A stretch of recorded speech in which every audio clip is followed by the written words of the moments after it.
აჭარის სიმღერისა და ცეკვის სახელმწიფო ანსამბლის დირექტორმა ავთანდილ ჭოლაძემ თანამდებობის დატოვების გადაწყვეტილება მიიღო.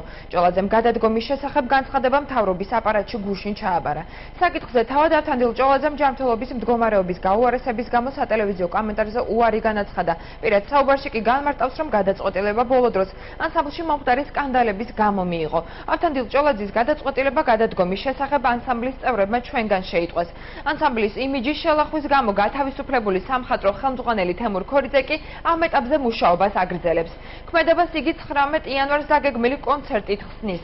მისი განმარტებით ანსამბლის იმიჯის შელახვის საკითხზე მოკვლევა უკვე მიმდინარეობს. დააკმაყოფილებენ თუ არა ავთანდილ ჭოლაძის მოთხოვნას აჭარის მთავრობა და განათლების სამინისტრო, ნახეთ მომდევნო გამოშვებაში.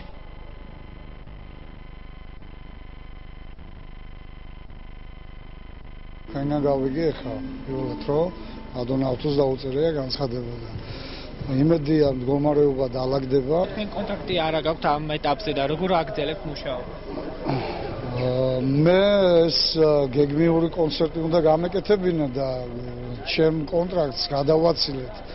იმიტომ რომ თეატრი იყო თვითონ დაკავებული და ალბათ გარკვეულწილად ამით ავხსნიდი აი კონცერტის ჩატარება ცოტა მოგვიანებით ხდება.